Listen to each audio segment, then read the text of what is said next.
जैसा कि हमने प्रीवियस वीडियो में देखा कि मास्टर पूरी तरह से शराबी बन चुका था। शाओचेन से बदला लेने की आग में वो जल रहा था। किसी भी कीमत पे शाओचेन से बदला लेना था। दूसरी तरफ शाओचेन ने भी अपने दोस्तों को ठीक कर लिया था। इतने में ही कई अलायंस के लोग शाओचेन के ऊपर हमला करने आ जाते हैं। इनमें से एक बंदे को शाओचेन जिंदा छोड़ देता है और बोलता है कि जाओ और सभी अलायंस के मेंबर को बता दो कि मैं उन सबको चैलेंज कर रहा हूँ। जो भी फाइट करना चाहता है वो मेरे से आके फाइट कर सकता है। यहीं पे होती है हमारी एपिसोड की शुरुआत। अभी तक आपने प्रीवियस वीडियो नहीं देखा तो जाकर देख सकते हो। लिंक आपको डिस्क्रिप्शन में मिल जाएगा। और साथ ही अभी तक अपने चैनल को सब्सक्राइब नहीं किया तो चैनल को सब्सक्राइब, वीडियो को लाइक कर लेना। चलो बढ़ते हैं वीडियो की तरफ। शुरू में हमें उस जगह को दिखाया जाता है जहाँ पे आज फाइट होने वाली है। वहाँ पे अलग अलग एलायंस के मेंबर इकट्ठे हुए आज शाओचेन से फाइट करने के लिए। लिंगर बोलते हैं क्वीन जैसे कि तुमने मुझे यहाँ पर क्यों बुलाया है। क्वीन बोलते हैं कि आज यहाँ पे फाइट बहुत ही ज्यादा नेक्स्ट लेवल का होने वाला है क्योंकि हाई लेवल के कल्टिवेटर्स आज इकट्ठे हुए शाओचेन से फाइट करने के लिए। साथ ही यहाँ पे आपके एक पुराने मित्र भी आए हुए हैं। जैसे ये फाइट खत्म होगी हमारे अलायंस के अंदर काफी सारे मेंबर ऐड होने वाले हैं जिससे पर्पल ड्रैगन को ढूंढने में तेजी आएगी। तो बस आप इस फाइट का आनंद लीजिए, बाकी काम मैं देख लूंगी। उसके बाद नेक्स्ट सीन में हमें वहाँ पे दो लोगों को दिखाया जाता है जहाँ पे दो अलग अलग अलायंस के मेंबर बात कर रहे होते हैं। एक बंदा बोलता है कि तुम अपने पूरे मेंबर के साथ गए थे फिर भी तुम शाओचेन से पिट के आ गए। तुम्हें तो चिल्लू भर पानी में डूब के मर जाना चाहिए, तुम एक बच्चे से पिट के आ गए। तभी वो बोलता है कि उसको बच्चा समझने की कोशिश मत करना, वो बहुत ही ज्यादा पावरफुल है। तुम इससे अंदाजा लगा सकते हो कि उसने मेरे मेंबर को कुछ ही क्षणों में खत्म कर दिया, यहाँ तक कि वो ट्रेन सिस्टर के हाथों से भी निकल गया। तो तुम ही बताओ कि वो मामूली कैसे हो सकता है। ये दोनों आपस में बात कर ही रहे होते हैं लेकिन तभी वहाँ पे एंट्री लेता है शाओचेन। 100% एटीट्यूड 200% परफॉर्मेंस रखता है जिसको देख के सभी अलर्ट हो जाते हैं। शाओचेन धीरे धीरे आगे बढ़ ही रहा होता है। तभी उनमें से एक बंदा पीछे से अटैक कर देता है शाओचेन के ऊपर। शाओचेन उसके अटैक को भाप लेता है और अपने फायरिंग को एक्टिवेट करके उसको रोक देता है। तुरंत ही शाओचेन भी उसके ऊपर अटैक कर देता है लेकिन वो अटैक को रोकने की कोशिश करता है। शाओचेन का ज्यादा पावरफुल अटैक होता है इसलिए वो बंदा पीछे घिसटता हुआ चला जाता है। शाओचेन उसके ऊपर अटैक करने जाता है। वो महसूस करता है कि उसके सामने कोई इनविजिबल शील्ड है जिसकी वजह से वो अटैक नहीं कर पा रहा है उसके ऊपर। शाओचेन ये समझने की कोशिश कर ही रहा होता है कि शील्ड है क्या। दूसरी तरफ वो अपनी शील्ड की पावर को बढ़ाता जा रहा होता है। उसके साथ उसके 2-3 मेंबर और ऐड हो जाते हैं और वो भी उस कल्टीवेशन को करने लगते हैं। और वो कल्टीवेशन करके शाओचेन के चारों तरफ एक अजीब सी शील्ड बना देते हैं। शील्ड का काम अटैक रोकना नहीं था जबकि शाओचेन को अंधा करना था। जैसे वो कल्टीवेशन करते जा रहे थे उस शील्ड की पावर बढ़ती जा रही थी। उसमें से बहुत तेज रोशनी निकलने लगती है जिससे शाओचेन को देखने में बहुत तकलीफ होने लगती है। इसकी वजह से उसके सर में दर्द होने लगता है। उसके बाद शाओचेन इससे बचने का जो तकनीक यूज करता है उसको देख के सब हैरान हो जाते हैं। कपड़ा निकालता है और अपनी आंखों पे बांध लेता है जिसकी वजह से उसकी रोशनी उसकी आंखों में ना जाए। अब शाओचेन बिना देखे सिर्फ सुनने की शक्ति से ही फाइट करने वाला था। इस चीज का एडवांटेज उठाने की कोशिश करता है सामने वाली टीम में से एक बंदा सीधा भागते हुए जाता है और शाओचेन की गर्दन के ऊपर स्वॉर्ड चला देता है। शाओचेन उसके खतरनाक अटैक को आसानी से डॉज कर देता है और अपने फायरिंग की हेल्प से उसको मारकर नीचे जमीन में धंसा देता है। देखकर उसके पार्टनर को काफी ज्यादा गुस्सा आता है और उसके बाद वो भी अपने टूल्स की मदद से शाओचेन के ऊपर अटैक कर देता है। शाओचेन उसके अटैक को भी आसानी से डॉज कर देता है और अपनी अंदर से बहुत ज्यादा एनर्जी बाहर निकालता है जिसकी मदद से उस टूल की रस्सी सारी टूट जाती है। उन सभी को एक एक करके पैर से मार के उन सारे कल्टीवेटर्स को भी नीचे गिरा देता है। जैसे वो नीचे गिरते हैं ऑटोमेटिक शील्ड हट जाता है। उसके बाद अपने फायरिंग की मदद से उसको काट कर नीचे गिरा देता है और यहाँ पे उसका खेल खत्म हो जाता है। को देखकर सभी अलायंस के मेंबर वहाँ पे जो आए हुए थे वो हैरान हो जाते हैं। इसने आसानी से इन सभी को मारकर गिरा दिया। तभी वहाँ पे काया बोलता है कि क्या ये अलायंस के मेंबर इतने कमजोर हैं, इनसे एक बंदा नहीं संभला जा रहा। अकेले इसने इनके पूरे अलायंस के मेंबर को निपटा दिया। किसी हाई कल्टीवेटर को भेजो इसको रोकने के लिए। तभी वहाँ पे एक बंदा बैठा हुआ था वो बोलता है शाओचेन को भी पता नहीं है कि उसका फाइट किससे होने वाला है और शायद तुम्हें भी नहीं पता तभी तुम ये सारी बातें बोल रहे हो। वो इंसान इस दिन का बेसब्री से इंतजार कर रहा है। शाओचेन को हराने के लिए उसको अपनी जान देनी होगी तो भी वो अपनी जान दे देगा लेकिन पीछे नहीं हटेगा। और वो कोई नहीं गू फैमिली का मास्टर है शाओचेन से फाइट करने के लिए यहाँ पे आया हुआ है। शाओचेन आगे बढ़ ही रहा होता है लेकिन तभी वहाँ पे मास्टर बोलता है आओ शाओचेन आओ, मैं तुम्हारा ही इंतजार कर रहा था इतने दिनों से। इस पल के लिए मैं काफी दर्द सहा हूँ और आज कुछ भी हो जाए तुम्हें मेरे हाथों से कोई नहीं बचा सकता। आज हम दोनों में से कोई एक ही जिंदा बचेगा। इतना बोलकर वो अपने कटे हुए हाथ से कपड़ा हटा देता है। जैसे वो अपना कपड़ा हटाता है वहाँ पे 4 स्नेक दिखाई देते हैं। वहाँ पे एक बंदा बोलता है कि तुम्हें पता है इसका क्या फायदा है? काफी कम समय में इसको हासिल कर सकते हो, बहुत ज्यादा पावरफुल भी बन सकते हो, लेकिन इसका बहुत बड़ा एक नुकसान भी है। ये चीज तुम्हारे शरीर को अंदर से खराब कर देती है, इसलिए हर कोई इसको यूज नहीं करता, बहुत ही रेयर ही इसको यूज करते हैं। उसके बाद हमें मास्टर को दिखाया जाता है और वो चिल्ला चिल्ला के हंसने लगता है शाओचेन के ऊपर। बोलता है कि तुम्हें पता भी नहीं है तुमने कितनी बड़ी गलती की है। तुमने अपने मौत को बुलावा दिया है और तुम आँख खोल के देखोगे तो वो तुम्हारे सामने ही खड़ा है। इतना बोलकर वो अपनी स्नेक से शाओचेन के ऊपर अटैक कर देता है। शाओचेन उसके अटैक को डॉज करता हुआ भाग रहा होता है। अपनी स्पीड का यूज करते करते मास्टर के पास आ जाता है और उसको एक जोरदार पंच मार के पीछे गिरा देता है और अपने फायरिंग से उसके हाथ के ऊपर अटैक कर देता है। स्नेक वाली हाथ कटकर नीचे गिर जाती है और वहाँ पे चारों तरफ ब्लड ही ब्लड हो जाता है। इस व्यू को सभी लोग देख के काफी काफी हैरान थे कि इसने मास्टर को भी हरा दिया। सब डरने लगे थे शाओचन से कि इससे कौन ही फाइट करने जाएगा। जब इतने पावरफुल मेंबर्स इसके सामने नहीं टिक पाए तो हम क्या ही टिकेंगे। सबकी नजर होती है मास्टर के ऊपर ही, लेकिन तभी मास्टर देखता है वहाँ पे लिंगर को। जैसे वो लिंगर को देखता है उसका क्रोध और भी बढ़ जाता है। अब मुझे ये करना होगा चाहे कुछ हो जाए, इतना बोलकर अपने फोल्डर को निकाल देता है बाहर। लेकिन इस फोल्डर को ओपन करने के लिए आपको अपना प्राण देना होगा, तभी जाके आप इस फोल्डर को ओपन कर सकते हो। और जैसे ही आप इस फोल्डर को ओपन कर देते हो आपको डेविल की पावर मिलेगी। डेविल को बीट करना इम्पॉसिबल है, अभी तक रेयर कल्टीवेटर ही इसको ओपन कर पाए हैं। मास्टर अपने ब्लड को उस फोल्डर के अंदर भेजने लगता है और उस फोल्डर को ओपन करने की कोशिश करता है, लेकिन वो उस फोल्डर को ओपन नहीं कर पा रहा होता है क्योंकि उसके पास सफिशिएंट ताकत नहीं होती है। फिर भी वो हार मारने को तैयार नहीं था, उसकी हालत भी खराब होती जा रही थी। शाओ चैन इसी मौके का फायदा उठाता है, फायरिंग को एक्टिवेट करके मास्टर के पास जाने लगता है। जैसे वो अटैक करने वाला होता है मास्टर के ऊपर, उसको अजीब सी शक्ति पीछे धक्का मार देती है। शाओ चैन के साथ साथ वहाँ पे जितने भी खड़े थे वो हैरान हो जाते हैं कि ये कैसे हुआ। तभी हम देखते हैं कि वहाँ पे कोई और नहीं मास्टर का वॉरियर था। तभी क्विंचन बताते हैं कि ये मास्टर का वॉरियर है और इसको हल्के में लेने की कोशिश मत करना, इसके पास मास्टर से भी ज्यादा पावर है। लेकिन ये मास्टर के साथ आया था तो इसकी आधी शक्तियाँ छीन ली गई थी, कहीं ये मास्टर को ही मार ना दे, इसीलिए इसके पास आधी पावर है। अभी वहाँ पे एक ओल्ड एज व्यक्ति आते हुए दिखाई देते हैं। वहाँ पे क्विंचन बोलती है अरे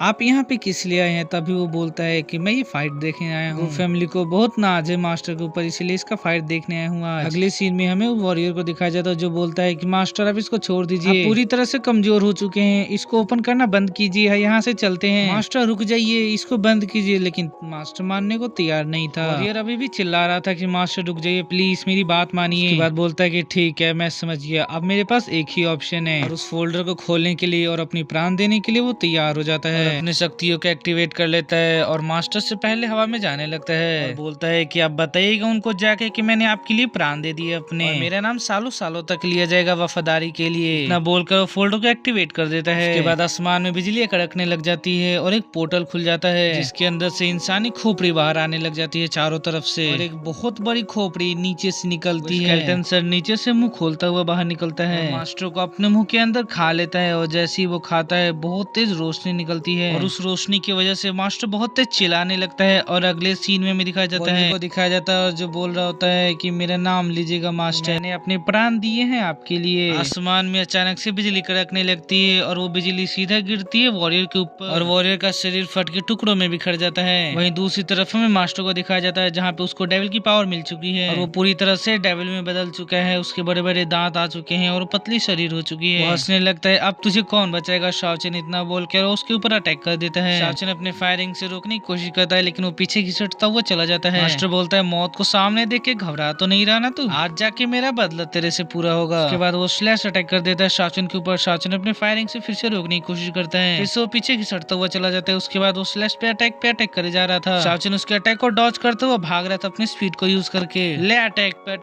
पे अटैक और शाओ चैन भागे जा रहा है डॉज करके। उसके बाद मास्टर बहुत तेज चिल्लाता है, जैसे वो चिल्लाता है उसके पैर के नीचे से एक बहुत बड़ा सर निकल के आता है, सीधा अटैक कर देता है शाओ चैन के ऊपर और शाओ चैन एक बहुत बड़ी शील्ड बना के उसको रोकने की कोशिश करता है। फिर से शाओ चैन उसको रोकने में नाकाम होता है और पीछे जाके गिर जाता है। अब वो सोचने लगता है कि मैं किस तरह से इसको बीट करूं, ये तो बहुत पावरफुल हो चुका है। अभी शाओ चैन को एक आइडिया आता है, वो अपने पावर्स को एक सर्कल में रख देता है, मास्टर को उकसाता है अपने ऊपर अटैक कराने के लिए और जैसे ही मास्टर उसके ऊपर अटैक करता जाता है मास्टर के अटैक को डॉज करता जाता है और मास्टर को इस वजह से गुस्सा आता है, वो अटैक करने के लिए अपनी जगह से मूव करके दूसरी जगह पे जाता है। जैसे वो सर्कल में आता है वो पावर उसकी एक्टिवेट हो जाती है, अचानक से चारों तरफ धूल ही धूल फैल जाती है। मास्टर शाओ चैन के ऊपर अटैक करने के लिए वहाँ से हटने की कोशिश करता है लेकिन तभी अचानक से स्पिरिचुअल रस्सियां निकलने लगती है और उसके पैर को जकड़ लेती है, इसकी वजह से वो वहाँ से मूव नहीं कर पाता और शाओ चैन इसी का फायदा उठाता है, अपनी पावर को एक्टिवेट करके एक जोरदार पंच मारता है उसके चेस्ट पे। जैसे वो खतरनाक सा पंच उसके चेस्ट पे लगता है उसकी डेविल की शक्ति चली जाती है, उसकी नॉर्मल बॉडी हो जाती है और घिसटता हुआ पीछे गिर जाता है। वो इस व्यू को देख के सभी हैरान हो जाते हैं कि इसने डेविल को बीट कर दिया। अब क्या हम में से कोई इससे फाइट करने के लिए जाना चाहेगा? यहीं पे इस एपिसोड की एंडिंग हो जाती है। अभी तक अपने प्रीवियस वीडियो नहीं देखा तो जाकर देख सकते हो, लिंक आपको डिस्क्रिप्शन में मिल जाएगा और साथ ही अभी तक अपने चैनल को सब्सक्राइब नहीं किया तो चैनल को सब्सक्राइब, वीडियो को लाइक कर लेना। अगर आप चाहते हैं कि मैं कोई न्यू डोंगा एक्सप्लेन करूँ तो आप उसका कमेंट में ना बता सकते हैं, उसको एक्सप्लेन करने की पूरी कोशिश करूंगा। चलो मिलते हैं नेक्स्ट वीडियो में, थैंक्स फॉर वॉचिंग।